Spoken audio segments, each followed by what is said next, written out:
Good morning and welcome to Gulfstream today. Brian Nato and Samantha Perry with you on what is the best day in quite some time here in Hollandale Beach. Absolutely beautiful. The sun is shining. The main track is fast. The turf is firm. The tapeta is always fast. And we are on the back end of a, look at that beauty shot there, huh? We are on the back end of a monster holiday weekend here at Gulfstream Park. Yep, we are. We still have a special holiday. It's not over, right? No, it's we got a big day today, big day tomorrow. We'll recap the huge day we had yesterday, but you can't really ask for a more beautiful day to ring in the new year for next year. Chamber of Commerce kind of day here in South Florida. We hope to see out here a lot of things going on at Gulfstream Park. Big party behind us later on tonight as well. So, swing by and usher in the new year. Great 3 stakes on the card today. Of course, the Rainbow Six now. Here we go. Look at that. Wow. Good stuff there, guys. That was unprompted, too. That's why they're the best up there.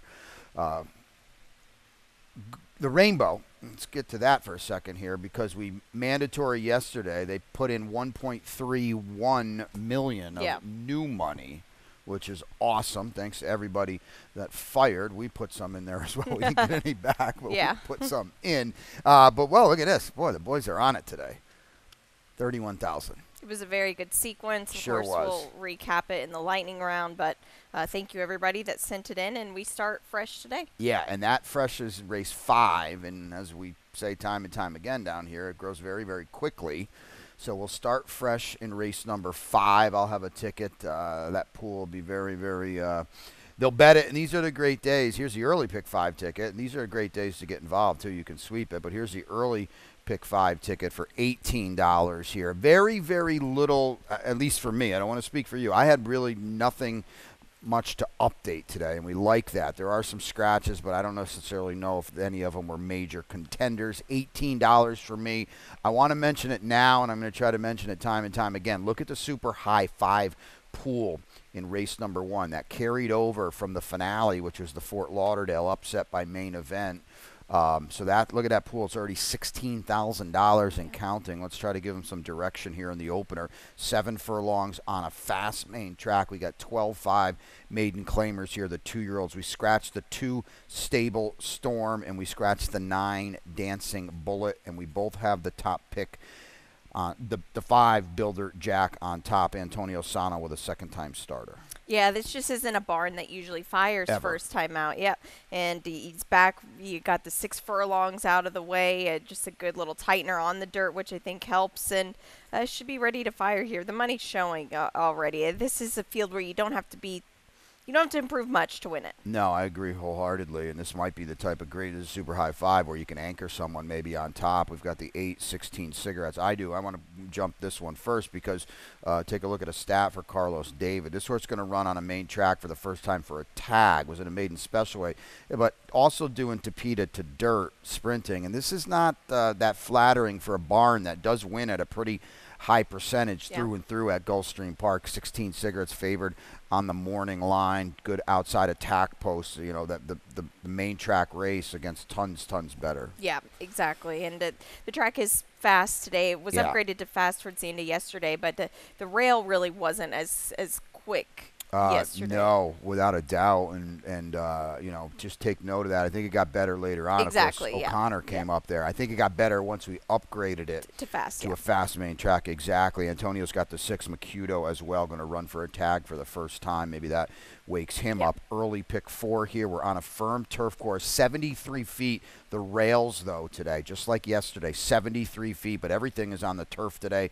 We like that. This one goes at a mile in race number 2, 3-year-olds and up, which have never won 2 races. $35,000 is the tag, and I don't think it's any surprise. We've got the 9, What Say Thee. We can show you why, but the bottom line is this horse just lays over the field on turf form. Yeah, it really does. A lot of these other runners are just trying this for the first time or don't have previous very good form. This race at Woodbine was a really, really strong one. The race produced 3 next out winners, and you can see he's at outside here. He was lugging in a little bit towards the end. I don't think it cost him the race by any means, but This horse, you can tell he needs a strong finishing rider. Yeah. Oisin Murphy got a win yesterday on the Tapeta for the same barn. Yep. He's a very strong finishing rider, and I think this is going to be his race to lose. I'll tell you what, Jack Sisterson does a good job. He must walk around with about 10 different condition books. I mean, he's got Prescott. You see this Woodbine replay. He's down here, of course. He's in Kentucky, of course. He does such a good job. And, yeah, you're right. He teamed up with Oisin Murphy yesterday on the Tapeta on a dropper on a horse that was coming down from Prescott Downs. It's right here. If this horse runs any of those last 3 races, he's going to win point blank. Yeah. He's 7-5 on the morning line. He's probably going to be lower than that by post. St. Louis Joe, I would think, if he can get back to the Belmont at Aqueduct race. That was a pretty fast race for the level. I don't know. He didn't fire last time, though, at Laurel, sister track. Yeah, that's a bit concerning, too, and was bet really heavily that day. And do you just scratch it up so you just didn't chip in okay? I mean, who knows? I'm speculating here. But if he goes back to the Belmont at Aqueduct race and gets out of the gate well, I think that'll be a good thing. 1 for 14, 7 underneath finishes. I think my horse to 1, Palace View underneath is a controlling speed for IRAD, and I don't know if he can see out 2 turns, though. At a mile. Well, that remains to be seen. Race number 3, 5 furlongs on the Tapeta. $16,000 maiden claimers, the 2-year-olds here. I think do we have a jock update, guys, on the 3? We need a jock for you. We'll get that. Thank you very much, boys. On top of it today. Miguel Vasquez. Hope we can say the same for them tomorrow after New Year's Eve. Remains no shot is apparently what that's a direct quote, by the way. A lot of ball things going on today. But we love our guys up, and they do a phenomenal job. Let's see what we're going. Okay, we're a little bit all over the place here. Sir Bernana. I never picked these Bryan horses, by the way. You seem to, though. We've got 2 of them today. Yeah. We have Brad B. Bryan as well. No, I'm certainly not picking him today. Yeah, no. This horse, he ran against a rail bias last time. It was a very good rail that day, and he was just not on it to finish the race.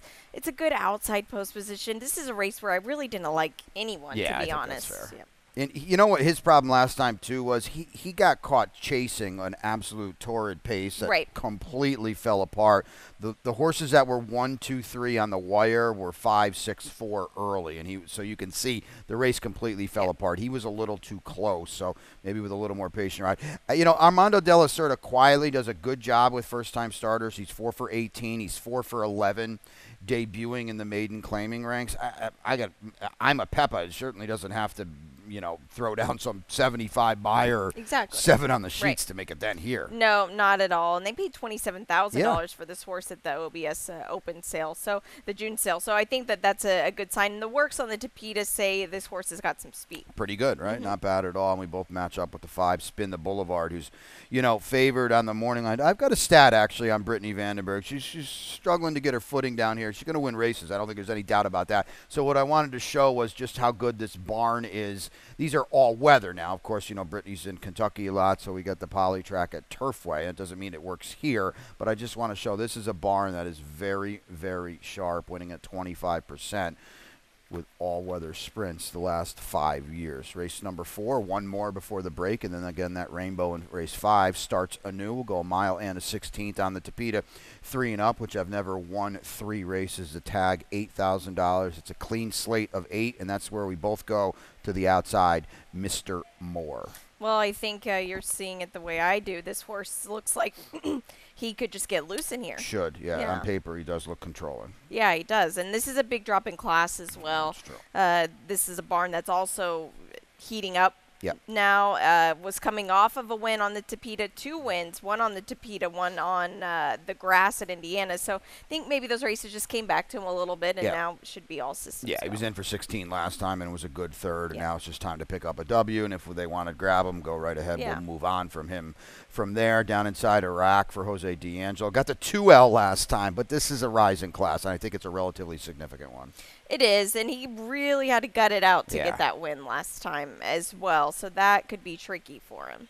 No, I agree with that, too, and that's why I put Mannix underneath it. At least he's got 3L form, our old buddy Mannix. How about Bobby D? Ooh. We'll talk about that, fly the W home, and honestly, from the parking lot, Steel Sunshine was the only horse that did any running from the back in the Harlan's Holiday. We'll show you all that, and that's why we're zipping along, because we got a lot left to do, including the Rainbow Six when we come back. Stay tuned.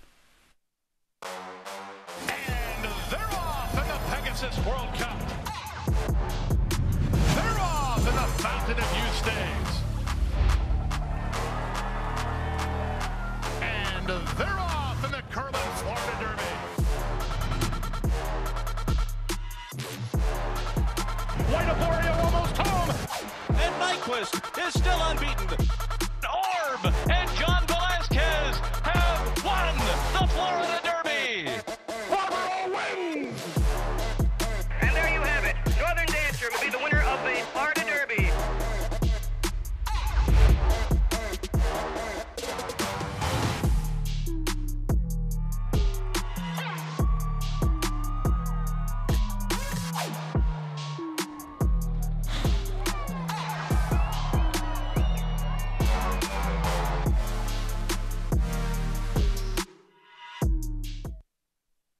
It's tradition.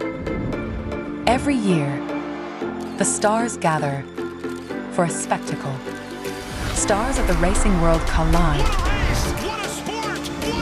to cement their legacy in their quest for greatness. Bear witness as we raise the stakes and shatter the status quo. Watch as the brightest stars in fashion take the stage, and we forge unforgettable memories. Be part of this storied heritage. Revel in performances from the superstars of entertainment, and the unexpected awaits you at every turn. Join us in this unrivaling celebration, where champions ascend and legends are created. This is the Pegasus World Cup, where stars align. And welcome back to Gulfstream today. Brian and Samantha with you on a big New Year's Eve card. We hope to see you out here on a beautiful day here at Gulfstream Park. Fast, firm, Tapeta, all that good stuff. Race number 5 kicks off the rainbow. And I want to go ladies first, though, here because we've got the Tropical Turf Pick 3 as well. And Samantha's been putting together tickets for that on sequences that time and time again just pay monstrous. They do. It was a big payoff yesterday. Sure I'm sure was. I needed a wedge, and the running bee didn't get it for me. But here we are today. In this 5th race, I do think Marceau is the likeliest winner here.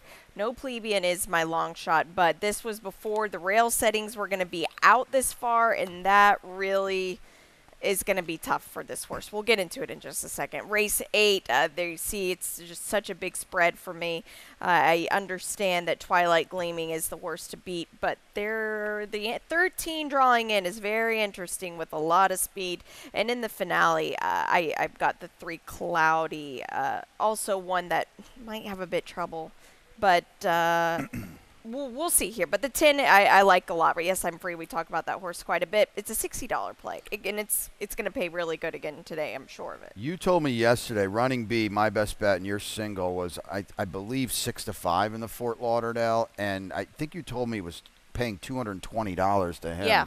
And it was like 4-1 and 3-1 or something leading into him. That's how good this bet is. Yes. Quick look at my rainbow now, and you won't even have to break a $10 bill to play it because my best bet kicks it off here. My long shot is in the next race. That is a 6 Flower Mound, another single, Sand and Sea. I was never, ever trying to beat Twilight Gleaming, and I'm sure as heck not now at about 1-5 with all the scratches in race number 9.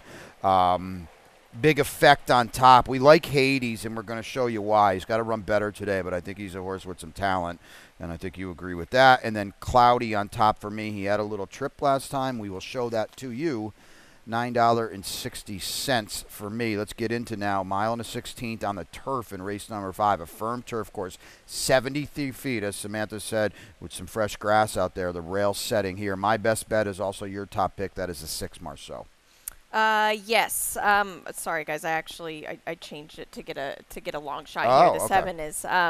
But Marceau is the horse to beat. Yeah, I don't think there's any doubt. Yeah. There's just this horse won the battle but lost the war last time. I think that's very well put. And the other big deal here now is also this horse is basically the only horse in the race with turf form. Yep. And he was doing it against Belmont Aqueduct horses in the maiden special weight ranks in New York. Yeah. That's going to be a problem for everybody else in here. But Thanks, okay, guys. look at these guys. Yeah, there's they're no awesome. plebeian, your long shot, Yeah. and you got to replay to show because this horse did run on turf and he ran okay. He did, but again, the rail settings really kind of blew this Yeah. out of the water for me today because they were supposed to be at 10 feet. Nobody can make up ground. If this horse runs like this, I've got no shot today. Okay, so he is and I mean by the way he's positioned, he's in the shadow role here in the pink, the 8 horse, just trying to weave through horses and picks up a lot of ground. Now, Hot and Lucky, you see the odds, 6-5. No plebeian kicked on very, very, very well here. He did not break at all, though, and this is my point that I'm saying with the rails being out like they are. Speed is so important whenever the rails are out at 73 feet. This horse showed absolutely 0 early foot last time. If I'm that far ahead, I'm throwing my hands up. I don't think he's got a shot because you can't win this race doing that move. So it's just we're just kind of at the mercy of the weather, unfortunately, with that setting. And you saw her point yesterday, the Fort Lauderdale, when running B didn't break, he had a sort of there off you lose trip, and then right away, main event gets to the point, Javier nurses him along, and that was it. Exactly. All said and done right there. Exactly. Race number 6 kicks off. The late pick 5 here, 7 furlongs on a fast main track in a maiden special weight for the 2-year-old fillies going 7 furlongs. Everybody celebrates a birthday tomorrow in the equine world, so there's one last try as 2-year-old fillies. You've got a late pick 5 ticket to show. I do, and I'm just starting off with a double here, 5-1 double, race 8. There you can see it. It's the spread race for me. Race number 9, I do have Hades on top. And in the finale, just unlike my tropical turf pick 3, I did add the 4 in, Biz Biz Buzz, to the ticket. $22.50 the play.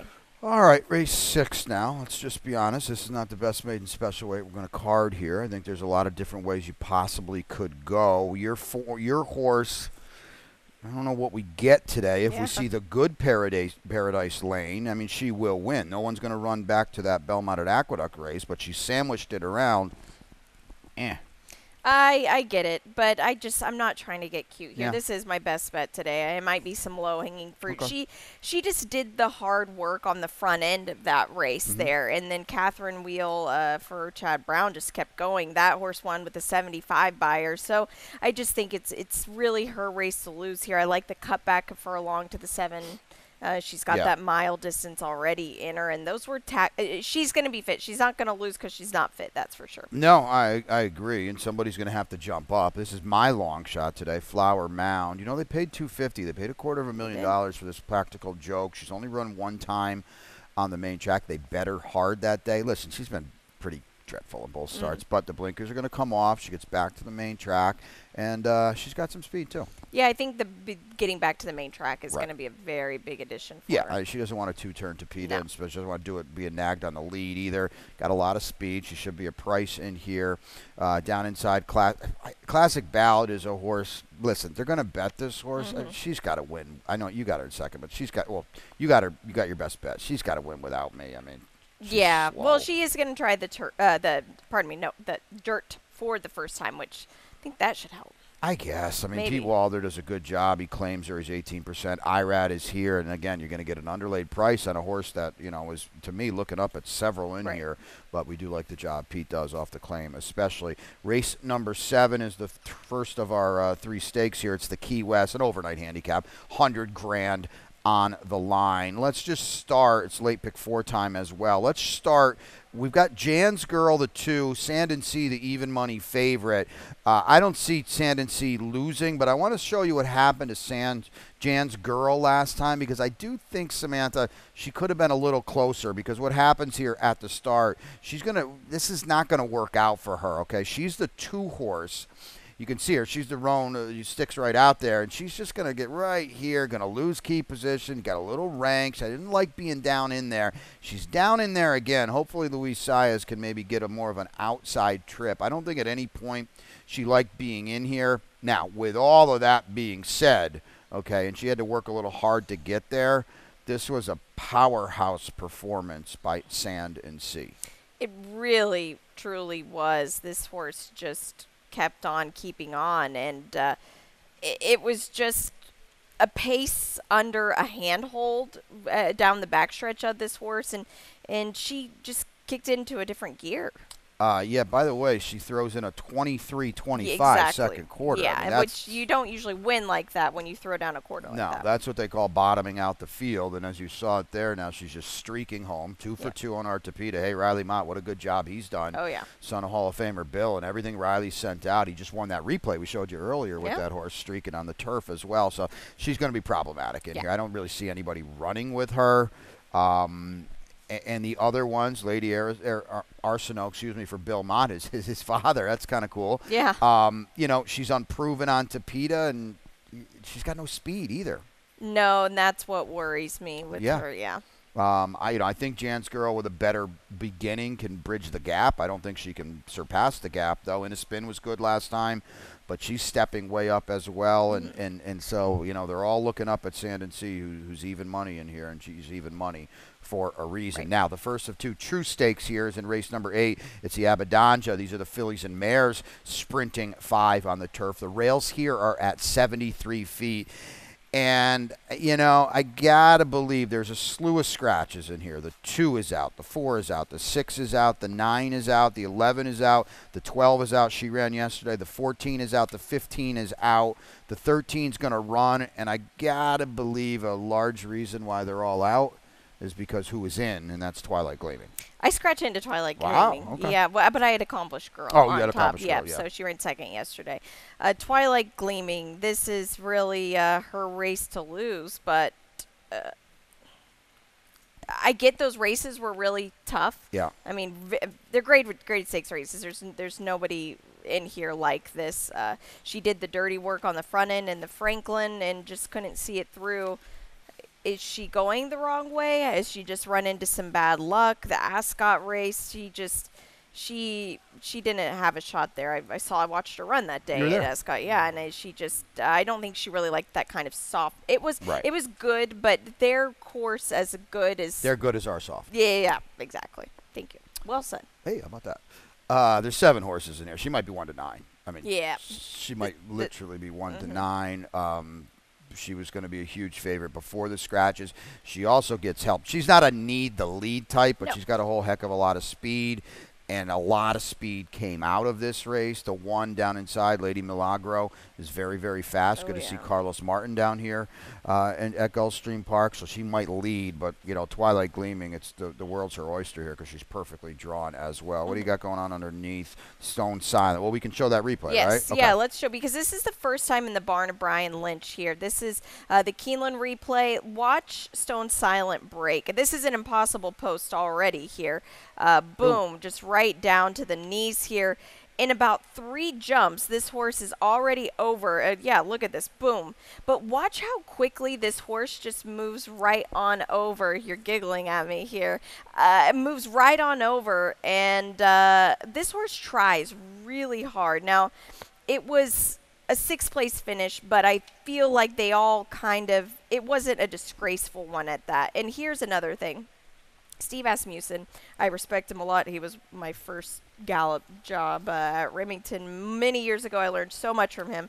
And on the grass, it's not the most prolific. And now you move to Brian Lynch. I think that's very, very well said. I agree. She's got back races that would, in theory, maybe put a little sweat into Twilight Gleaming. The other problem is, though, she's still speed. She's inside of Twilight Gleaming. That's going to be a tricky spot to be in. I'm just as one punch for me. It always was, because Choose Joy got back on the beam last time, and she's going to be licking her chops off all this heat up front. She's 9 for 9 in the exacta on the turf course here. 5 of them are wins, and Steve Dwoskin has done a very, very good job with her. Good one in race 9 now. State bred allowance runners here. It's a 1X for the 2-year-olds, and it's scratch out the 8. Reza Rolex, who I think was the biggest long shot in the field. I got to be honest with you, I had a real problem with this race. I think the fact that Big Effect has never been in with Florida breds, at least in his last 4 starts, is going to help him, and that's probably why he goes favored. We both had Hades last time, though. I'll tell you what, roll the tape, guys. Samantha will talk about it. You're not going to win races like this on debut. Exactly. Sprinting 5.5. This horse was nowhere. Not even in the screen. Then was about 8 wide on the turn here. Look at Paco. Sometimes you just never know how much horse he has, because it's just a loose rein, and this horse does this very professionally. This was shocking to see this horse get the win there. I don't think anybody thought that, and like you said, you don't win races like that. No, and so, this is the beauty of handicapping and gambling. That race is not going to cut it at all today. You're going to have to run a lot faster, but also you just saw how good he was with the trip he pulled, and hopefully if he breaks and doesn't get shuffled, he'll be closer. Right. I can't say it enough. Literally since, we popped open the championship meet, was it December 3rd? Paco Lopez has been in the zone, and he's been dragging horses home. He's been winning races, even when horses don't have ideal trips. He's been dragging horses home. I can't say enough about the job Paco's doing. Yeah, you said it perfectly there. Big Effect. You don't have Big Effect anywhere? I don't. No. I mean, he's been running 4 straight races against open company. Right. A lot of these horses have been, trading paint with Florida breds. He's coming out of the juvenile sprint, the 4 Florida breds. Squints was good that day. The Rail was good that day. Yeah. Squints came up it. Yeah. St. No More and General Ledger, that's a good race. 2 back. It Tapita, not so much. And he can't play with Ben Tornado. So I just feel like on a drop here with this post, he's in a really good spot. Yeah, I think that's fair to say. And this is a tough race. And if you were going to, I'm spreading in it. So I understand. He's only got 1 win. 6 tries. I get they were tough tries, but it kind of puts a bad taste in my mouth. No, that's fair. I mean, half this field is facing winners for the first time, too. You want to show, speaking of facing winners, pure class, right? And who's doing better than Dave Fox right now? That's good to see, too. This horse can run a homebred for the Lieblings.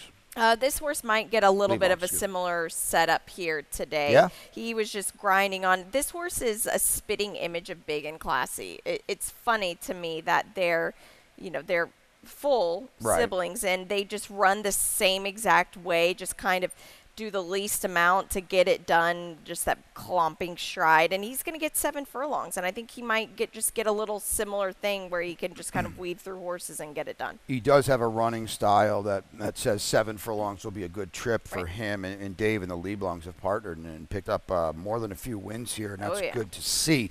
We'll wrap it up, in the Janus. This is the co-feature. These are for the 3-year-olds and up, 5 furlongs. Guys, are we 10 feet? We got that? All right, so 10 feet. Right.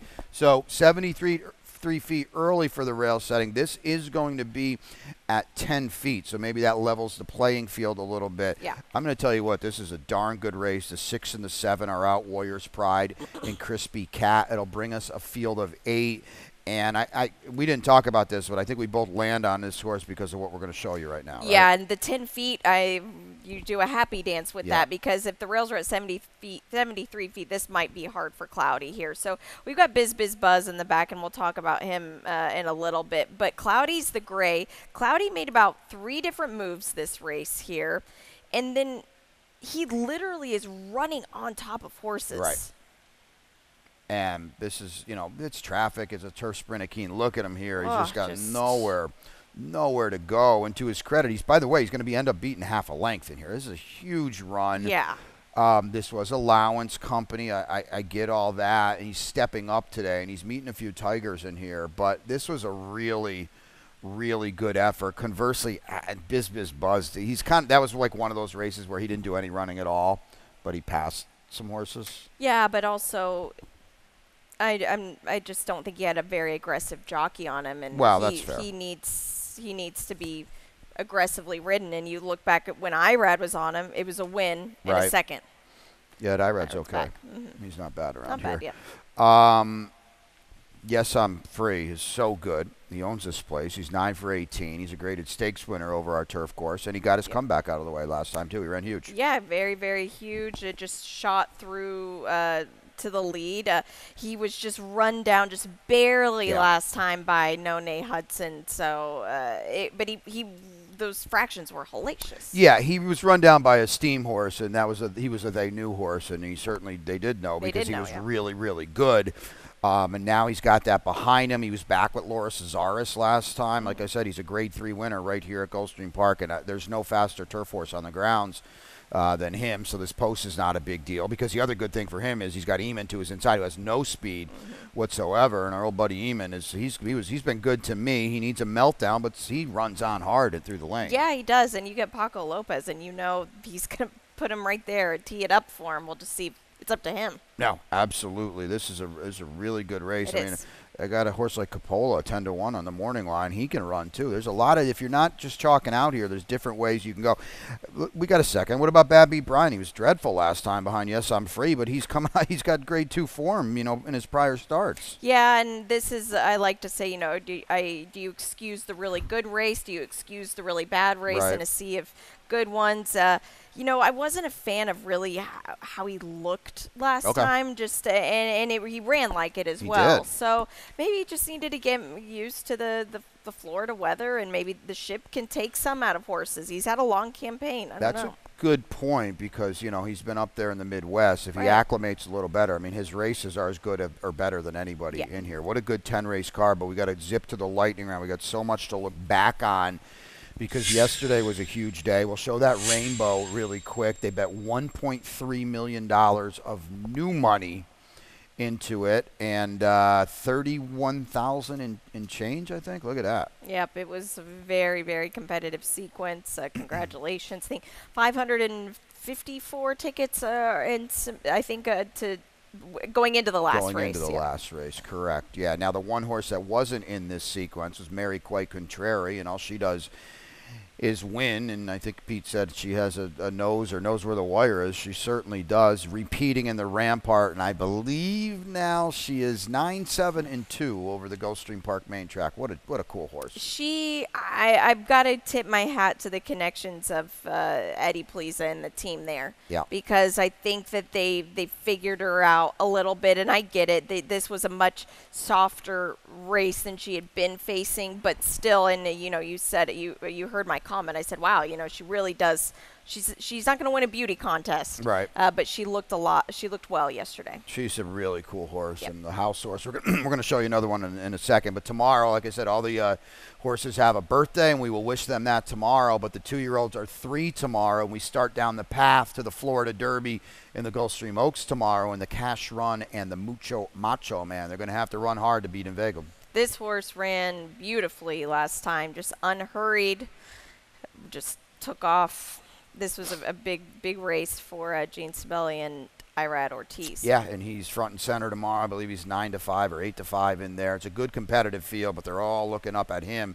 And that race was at the one-turn mile that the Mucho Macho Man is as well. So let's roll through these stakes now. Fly the W. We didn't pick them. We didn't have them. Actually, you had the exacta for 290, the old back exacta. Yeah. I didn't pick him. I didn't bet him, but we were up here rooting like heck for him. What a cool horse. Oh, this is the horse that knows where the wire is. He's like, okay, I'll just run the last 8th and set a new track record, by the way. He does this every single time. You'd never think he's going to get up. Louis Size, he really fits this horse like a glove. He's patient with him, which is good because you're not going to get anything early out of Fly the W. He knows when to run. I thought that was awesome. It was so great. 12th career Tapeta win at Gulfstream Park. He's only been doing this for a couple of years. 8th on the year, now. yep. 8th on the year, and you made the point yesterday. I think that ties him for second with maybe a few other horses. Yeah, that was the most wins in the year, yeah. I don't know. Bobby might try to get a race into him maybe in a couple days. But, you might jam him back in today. Bobby DeBonis does such a good job with him. O'Connor coming up the fence here in the Harlan's Holiday. Game effort because they hit the far turn, and it looked like we'll call him the other Todd Pletcher. They bet with both hands on gasoline, but the other Todd Pletcher was going to win it, and Tyler just threading his way through here. This was a very smart ride. It looked any 3 of these could have won at the top of the stretch. You had no idea. The New York traffic came back again.